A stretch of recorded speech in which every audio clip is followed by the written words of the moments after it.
Si supieras que todo lo malo que dibujas se vuelve realidad, ¿aún seguirías utilizando tu talento? Hoy en Popoki TV, Killer Toon.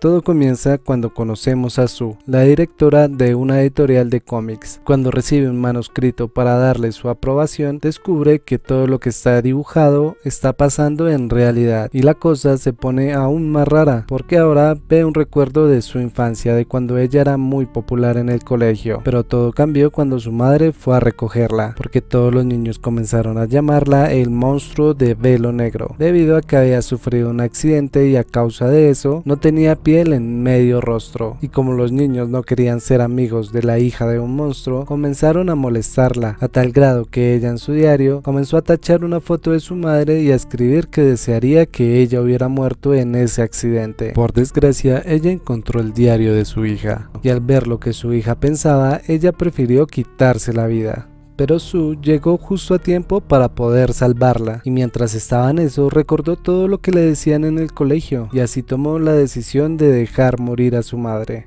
Al terminar de leer, decide llamar al artista, la señora Kang, quien tenía el celular apagado y lo único que hace es dejarle un mensaje de voz, preguntándole que cómo es que sabe ese secreto, ya que ella era la única persona que estaba ahí presente. Y de repente las luces se comenzaron a apagar y las puertas de la empresa se cerraron. Y aunque al principio parecía que ella estaba sola, hay alguien más ahí. Así que por seguridad, ella se arma con un bisturí, descubriendo que eso mismo estaba pasando en el webtoon. Asustada trata de escapar, pero como ya había mencionado, todo está cerrado, así que no le queda más opción que enfrentar a la persona que está ahí, aunque por lo visto en el webtoon ella no pelea contra otra persona. Sue con su propia mano se hizo bastantes cortes en la cara y siguió con el cuello hasta que murió desangrada. La mañana siguiente, cuando es encontrada por unos empleados, le dan aviso a la policía y estos llegan a la conclusión de que ella misma se mató, ya que era imposible de que alguien entrara o saliera por el alto nivel de seguridad que tenían las puertas. Y cuando estaban por cerrar el caso, descubren el webtoon, notando que los cortes de Sue y de la protagonista estaban en el mismo lugar, además de mencionar la semejanza en la posición en que ambas murieron. Seguido de esto, vemos a Kang Ji-young, quien iba manejando a altas horas de la noche, y de repente en el camino apareció una niña de una forma muy extraña.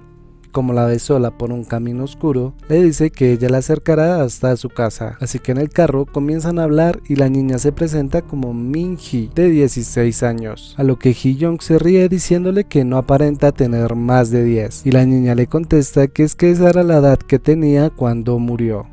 Al escuchar esto, ella se baja de inmediato del carro, comenzando a escuchar algo muy extraño por el radio, una voz de una niña que le pide ayuda. Y como ya sabemos, la cosa empeora, porque nuevamente aparece la niña como un fantasma.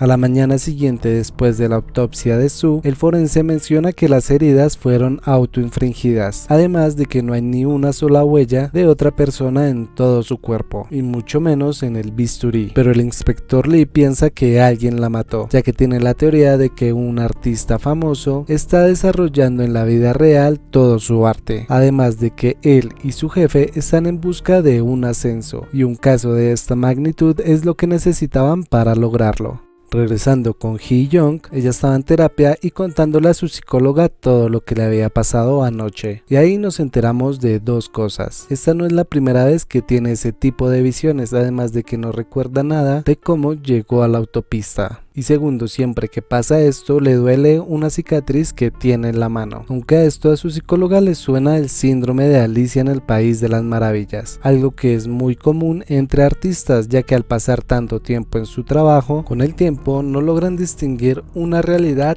de la otra. Al caer la noche, ella le da la razón a su psicóloga y se va a dormir como si nada. Y cuando despierta, recibe una visita de la señora Sue. 내가 핸드폰 꺼놓.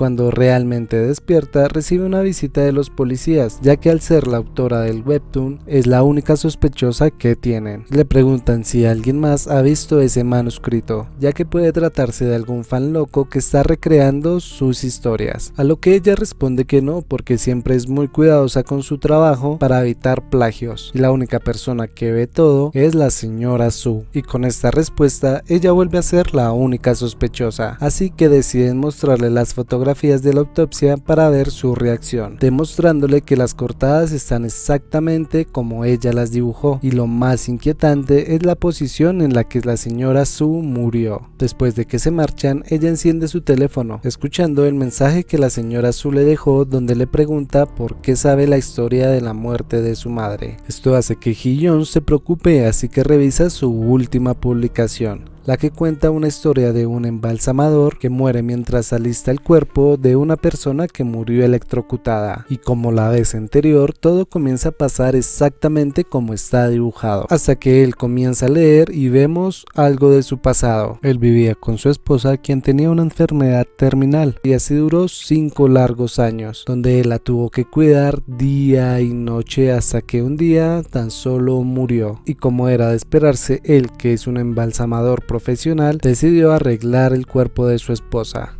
Y cuando estaba por comenzar, ella despertó, pero él, ya cansado de estar así durante tanto tiempo, continuó con todo el proceso sin importar que ella estaba viva, metiéndole el arroz en la boca, sellando su cuerpo con sábanas y tapándolo por completo. Cuando termina de recordar, comienza a escuchar cosas extrañas, y al intentar salir de ahí, el cuerpo quemado lo agarró, impidiéndole la salida. A todas estas, como Hee-Jung piensa que todo va a pasar nuevamente, le envía el webtoon a los policías para que vayan al lugar y traten de salvar al hombre. De regreso con el embalsamador, que ahora se encuentra encerrado en la morgue, comienza a ver salir sangre de los lugares donde se guardan los cuerpos, y cuando para todo, decide ir a mirar uno de esos lugares, cuando de repente una fuerza misteriosa lo encierra, con un cuerpo cubierto de sábanas que lo comenzó a apretar tan fuerte que sus huesos se comenzaron a romper, y algunos de sus tejidos comenzaron a estallar de tanta presión. Por suerte, Hee-Jung llegó para rescatarlo justo a tiempo, descubriendo que lo que estaba pasando es que él se estaba ahorcando solo, y en lugar de ver a Hee-Jung, comenzó a ver el rostro de su esposa muerta, y de repente él solo se rompe el cuello imaginando que fue su esposa, pero al final Hee-Jung también la ve. Justo después de que ocurrió eso, llegan los policías arrestándola a ella porque bueno, era la única en el lugar, y obviamente no le iban a creer lo que ella vio, porque que todo eso lo hiciera un fantasma suena bastante loco. En cambio, el detective sí tiene una historia muy sólida, ya que encontraron el diario de Sue, donde ella cuenta exactamente lo que pasó en el webtoon, y Hee-Jung, sin saber cómo explicar todo, ella revela su secreto, y es que ella recibe esas historias por email de una persona totalmente anónima, y la base de esto es que como todo su éxito fue tan repentino y firmó un contrato millonario sin tener algún proyecto en marcha, se bloqueó y no podía dibujar ni escribir nada, pero un día le llegó un correo con la historia que necesitaba y la presentó diciendo que era suya. Lo más extraño de todo es que la persona que le envió el correo no pedía nada a cambio, tan solo aseguraba que estas historias eran totalmente inéditas y nadie más las conocía. Para comprobar esto, el detective Jong-Soo y mira los correos que efectivamente coinciden con la época donde ella firmó contrato, y extrañamente él se fija bastante en un dibujo, diciendo que es un gran fan de su arte y desearía quedarse con este, pero debe continuar trabajando, así que rastrean la IP para poder hallar al verdadero culpable. Pero lejos de terminar, comienza una nueva historia. Resulta que a Jong-Soo se le hace muy familiar una y comienza a leerla, donde descubrimos que él fue quien atropelló a la niña con quien tuvo la visión Jin-Hoo. Pero antes de terminar de recordar, es interrumpido por un hombre que le dice que ya saben de dónde vienen los correos, aunque la señal se pierde en un nodo que tiene una conexión ilegal a un edificio abandonado, y ni locos los trabajadores irían a ese lugar, ya que cuentan las historias urbanas de que está embrujado. Hace mucho tiempo, en un muro de ese edificio, una mujer dibujó a un niño siendo atropellado por un autobús, cosa que terminó pasando poco tiempo después. A causa de eso, todos se volvieron locos en contra de la dibujante, hasta la golpearon y la trataban como una bruja, y ella en venganza quemó todo el edificio. Su nombre era Soo Hyung y casualmente fue cuidada por Hee-Jung, ya que su padre, el embalsamador, la había echado de la casa, y con esta nueva información piensan que sí pudo ser Hee-Jung, ya que ahora conocen las dos historias del pasado, tanto la de Soo como la del embalsamador, y nuevamente la interrogan. Y ella cuenta que sí, es cierto, cuidó de Soo-young. Todo porque un día la encontró dibujando en ese mural y unos chicos la estaban golpeando. Ella como pudo la defendió y la cogió, cuidando de sus heridas, y vivieron juntas, ya que ambas compartían el sentimiento del abandono. Pero Soo-young nunca le habló sobre sus dibujos, los cuales comenzaba a hacer esporádicamente sobre todo el apartamento, y ella lo único que hacía era abrazarla y tratar de tranquilizarla, porque sabía que esos dibujos la estaban perturbando cada vez más y más. Y a excepción de eso, todo lo demás era bastante bien en su vida, aunque esa felicidad no duró por mucho tiempo, porque la madre del niño atropellado fue a reclamarle por brujería, diciéndole que ella fue la que condenó a su hijo a la muerte en ese trágico accidente. Por suerte, Hee-jung llegó a tiempo para rescatarla, y esas personas antes de marcharse les advirtieron que si no se marchaban de ahí pronto iban a quemar todo ese lugar. Continuando con la investigación, ellos fueron a la bodega, donde se encuentran con un computador y todos los dibujos, y deducen que Hee-jung sigue viva y le envía las historias. Lo que no logran entender es qué gana ella con todo esto. Sin saber a dónde ir a buscarla, deciden ir a cenar, y en eso Hee-jung recibe un mensaje de Soo-young, quien le dice que vuelva nuevamente a la bodega, y en la primera oportunidad que ella tiene le roba el carro al detective para ir hasta allá. Así que él llama a su compañero para que venga como refuerzos, y él le dice que cómo dejó que esto pasara mientras salían de un restaurante, cosa que él nunca mencionó, y lo que en realidad estaba pasando es que Jong-soo la había engañado para secuestrarla, con el fin de averiguar cómo es que se enteraron de que él atropelló a una niña hace 6 años. Y ahora sí vamos a ver el recuerdo completo, y es que después de atropellarla, él tuvo la oportunidad de salvarle la vida, pero como un escándalo como este podría arruinar su matrimonio, prefirió dejarla morir. Seguido de esto le pregunta a Hee-jung cómo es que sabe todo lo que pasó, y como no obtiene respuesta, sus palabras son: bueno, no importa, después de que mueras mi secreto estará a salvo. Pero el fantasma de Mi-jin aparece para salvarla. Además de que llega el detective Lee, gracias a que rastreó su teléfono, y cuando entra ve en el suelo a Jong-soo, quien se está apuntando a la cabeza diciendo que es el fantasma de Mi-jin.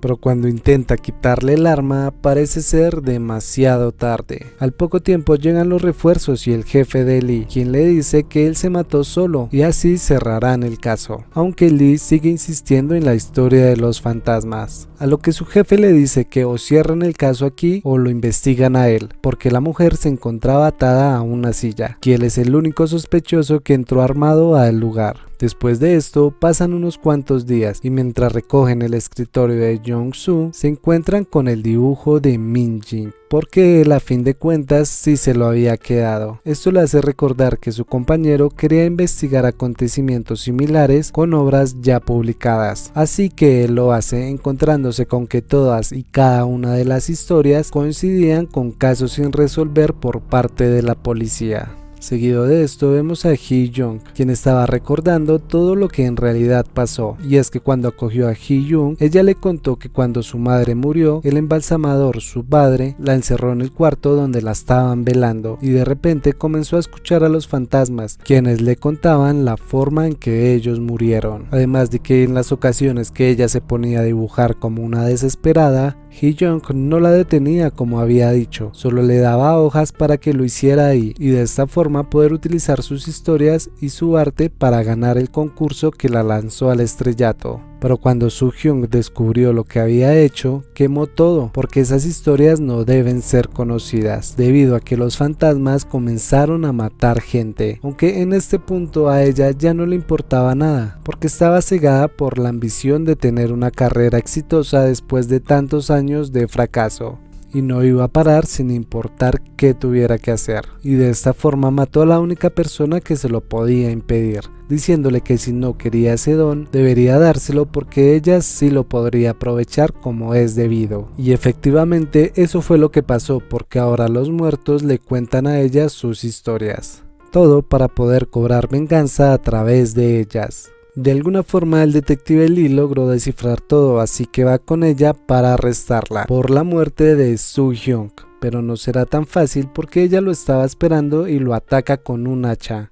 y aunque en el forcejeo sale muy herido, él con su arma la detiene, diciéndole que todo esto pasó por culpa de su ambición, pero parará aquí y ahora. A lo que ella le responde que todos tenemos secretos, incluso él, haciéndole recordar lo que en realidad pasó con su compañero, y es que en realidad el detective Lee sí logró salvarlo, pero mientras lo regañaba por intentar esa estupidez, accidentalmente su arma se disparó. Entrando en pánico y sin saber qué hacer, empezó a escuchar que los refuerzos habían llegado, así que decidió poner el arma en su mano y dejar el caso así. Al terminar de recordar, le dice a Hee-jung que fue un accidente y cuando estaba a punto de matarla, aparece el fantasma de su compañero para detenerlo y obtener su venganza. Y al final ella se marcha aún con todos los fantasmas. Con este video damos inicio al mes del terror con Popoki y con la pregunta de si alguna vez ustedes han visto o escuchado cosas sobrenaturales. Se despide Popoki recordándoles que se suscriban para que no se pierdan del siguiente video. Hasta la próxima.